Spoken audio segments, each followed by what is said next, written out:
I was an atheist. After the Army, I went to college. And when I was in college, I was the guy that turned every class into a discussion on abortion. Are any of you that person in here? Okay, good. That is very good. And when you go, most of you are high school students, right? If you're high school, some college students, when you're in school, you will save more babies than you will ever have a chance to do again. And so take that opportunity to speak out on abortion. In fact, I didn't want to graduate from college because I thought, how am I going to keep saving babies? That's why it took me 6 years to graduate college. At least that's the excuse I use because we're a pro-life club. And when you go to college, you're going to run into something. And I call that the rap. What is the rap? It's relativism, apathy, and pride. And there's only one way to beat the rap, and that's confrontation.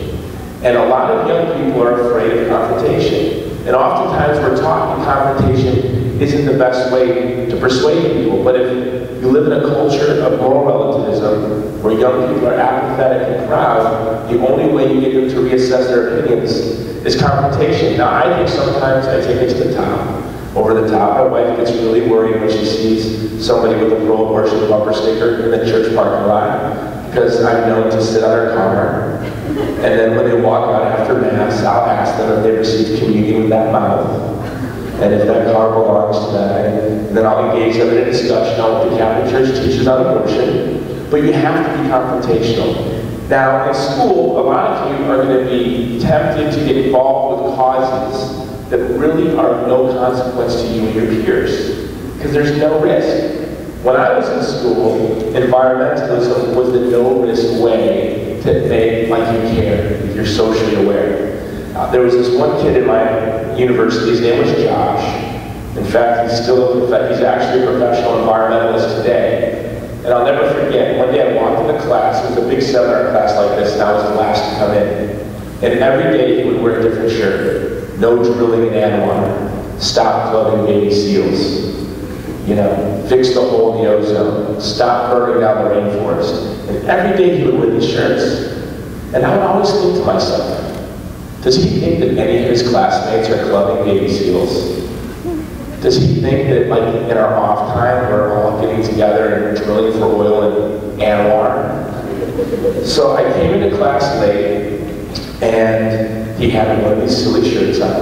And I said, Josh, brother, I know why you wear these shirts. You're not good with the girls, so you assess the situation. And he said, I'm going to start wearing these shirts, and I'm going to become the socially aware guy. And the whole class chuckled. And I said, you know, if you like any of the girls in class, I would introduce you, and you go on a date, and then I'll take you to Gap, and I'll buy you a normal shirt. I went and sat down. To me, that was that, you know. But after class, these girls came running after me, and they said, Jason, how did you know that's why Josh wears those shirts? I was just kidding. And they said, no, really, that's what he does. He's approached every girl in class on separate occasions and said, I can tell you're socially aware by the glasses that you wear.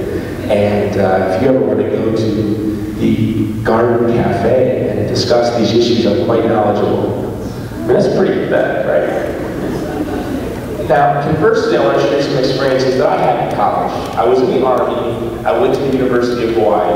I went to not the main campus my first 2 years, which was Manila. I went to the Leeward campus. And I was the only white guy on the campus. And they call white guys Howleys, right? Howleys, Hawaiian for white guys. So I was Howley. So this class I was turning, it was Philosophy 101. So what a perfect opportunity, logic, to turn every discussion into a debate on abortion. And these three Hawaiian girls started yelling at me, hey, Howley boy, stop talking about abortion. And they would throw paper at the back of my head. Howley boy, stop talking about abortion. So I turned around and I said, I will never talk about abortion again. I won't condition. You promise me, each of you, that you will never have an abortion. First girl goes, Howley boy, I'll never have an abortion. Second girl, I'll never have an abortion. The third girl, I'm pro-choice. I don't care if you're pro-choice. Just promise me you will never have an abortion, and you will never hear me talk about abortion again. She thinks about it, and she thinks about it, she said, Howley boy, I will never have an abortion. Of course, the next class, I was talking about abortion again, and I broke my promise. But years go by, I graduate college, and it's about 2 years after I graduated, and I'm walking down the street in Waikiki, and I hear this woman, and she says, "Howley boy." I turn and I look, and she's a very beautiful girl. My film company is looking to produce 2 films set in Hawaii, and one involves Queen Liliuokalani, and she always looked to me like Queen Liliuokalani. Very beautiful, distinct features. And so I recognized her, and she said, "Howley boy, remember me?" And I said, "I do remember you." She said, "Do you remember that promise you made me in class about never having an abortion?" I said, "I do." She said, "Well, the very next year, I got pregnant, and my boyfriend wanted me to have an abortion. My mother wanted me to have an abortion, and my boyfriend's mother wanted me to have an abortion. They really pressured me into it. They put me in the car, and they were driving me to Planned Parenthood, and all I could remember was the promise that I made. And at the end of it, you said to me, 'You didn't promise me, you promised your baby, keep it.'" And so when they got me to Planned Parenthood, they opened the door, I ran and I ran and I ran. I ran to a bus stop, and she turned to her right. She pointed at her 5-year-old son.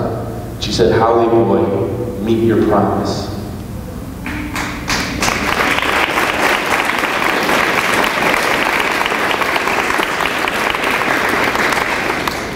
Now, each and every one of you are at that age where for the next 6 to 10 to 15 years of your life, every day, you're going to be looking at young women and young men in the eyes. They're going to be your friends. They're going to be your coworkers. And many of them will run into situations where they're going to consider an abortion. And the fact that even though you're in here, many of you may find yourself in a position where you're considering an abortion. When I was director of Hawaii Right to Life, the first call I got, my first day on the job, was from a young woman who was the daughter of a prominent pastor. She was confused. She said, "I don't want to have an abortion. I've been raised to be pro-life, but I have to have an abortion to protect my father's reputation." And so sometimes people from the most faithful Christian families are the ones that feel the most pressure to have an abortion. But I can promise you that that would be the worst decision you ever make in your life. And so as you go off and you leave here, you need to have in your mind that you're going to save babies. Now, when I was director of Rock for Life, and I see that Stand True t-shirt, that's one of my favorite shirts, many, many years ago, we wanted to start to rename our affiliates X Club. So you couldn't name your club until you know the name of one baby you'll save. The problem is, if you did a Google search for X Club, probably not the best websites came up. So we scratched that idea. But if your club is not saving one baby a year, if you don't know the name of one baby a year that you're saving, you're not working hard enough. Because I can promise you, in every school in America of any size, abortions are taking place. And you have to be willing to be controversial. You have to be willing to be confrontational.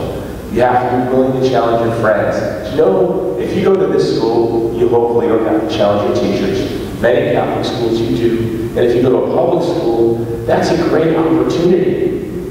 Because young people like to rebel. And so if you have a teacher who is pro-abortion, who's liberal, who's constantly pushing their agenda, your job is to use them to promote our view. One of my professors in college, he was an Asian hippie. He smoked way too much marijuana, and so he was really easy to make look stupid. And one day he said to me, "Jason, how come you never engage in the discussions that I bring forth in class?